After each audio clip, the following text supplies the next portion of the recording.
Good morning, students. Welcome to the virtual class of Gyaniketan Girls School. This is the continuation of the chapter Role of the Parliament.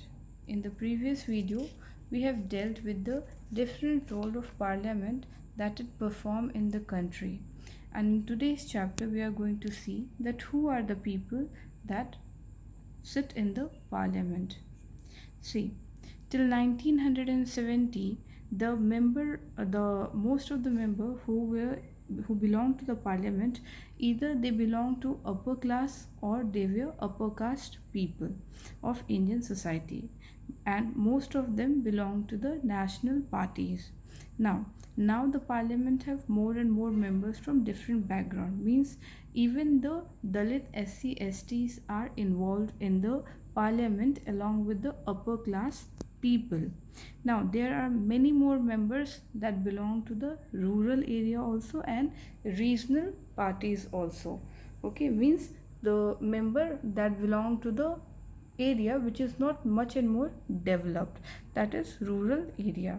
Now people and communities that were earlier not represented in the parliament now have fair chance to represent themselves in the parliament. So the difference is that earlier it was seen only higher class people, upper caste people were involved in the parliament, but now each and every people, whether they belong to rural or urban, they are given free chance to represent themselves in the parliament. So here is a graph given that what are the turnout of the members participating in the parliament from 1952 to 2014, and there has been a rise in political participation by the Dalits, backward classes and minorities over time.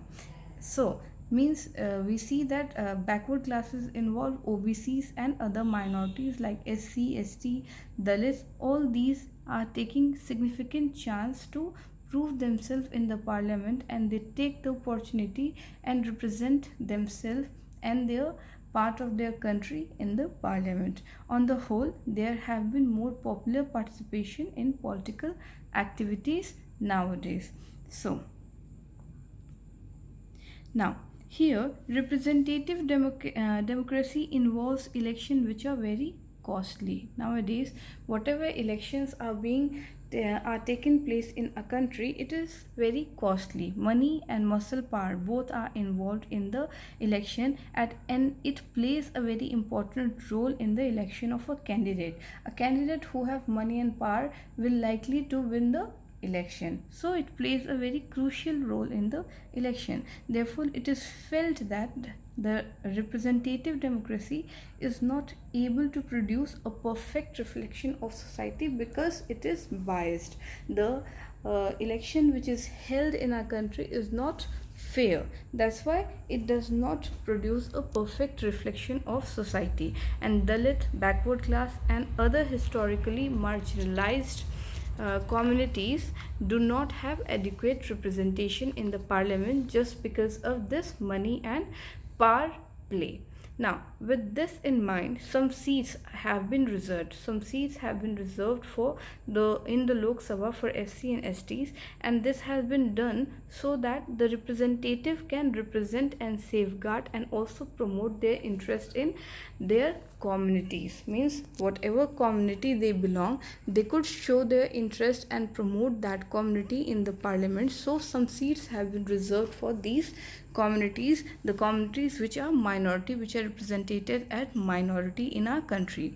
And out of 543 elected seats in Lok Sabha, 423 seats are given to general category, whereas 70 seats are reserved for SC and 41 seats are for STs. And it also have been realized that it has been seen that women's participation in the parliament was not very significant. So it was seen, it realized that women do not have adequate representation in parliament, and their as the number as compared to the population. So therefore there have been a proposal have been kept sent to the parliament, that the reservation of seats also should be done for the women, that is 33% of seats must be reserved in the parliament for the women in Lok Sabha.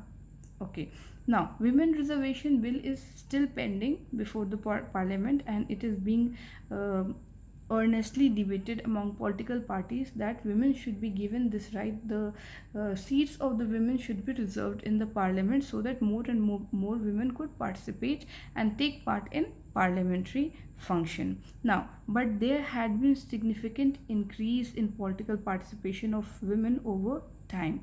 Before, you can see that in the graph given here, the first parliamentary session in the first Lok Sabha, that was in 1952, out of 489 seats, 22 women only won.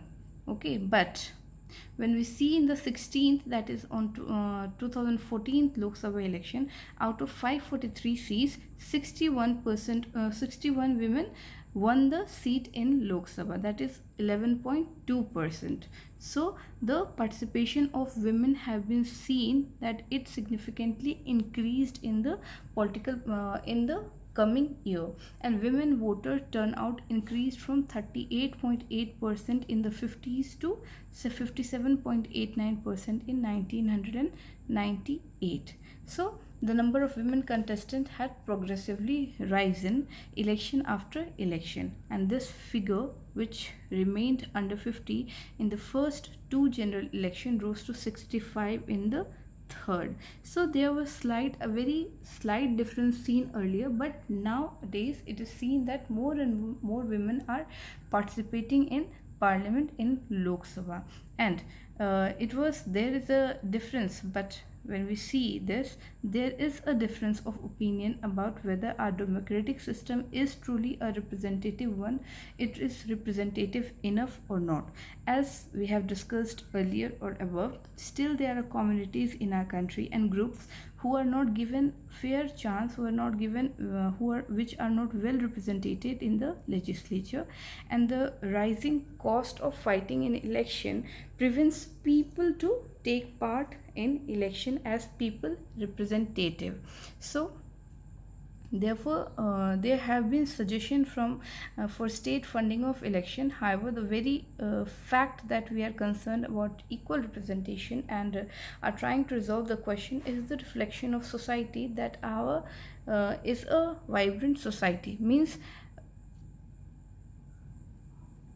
we see that still people are fighting to take part in the Lok Sabha, take part in the election, but still they have faith in the democratic country like India, which will give them that power, which will provide them that power to win the election, to fight in the to take part in the election and have their representation in the parliament. So this is what is the role of parliament overall, that who are the people who sits in the parliament. I hope till here we are clear, and the topic is over. If you find any doubt in the topic, please do ask me anytime. For now, thank you and have a nice day.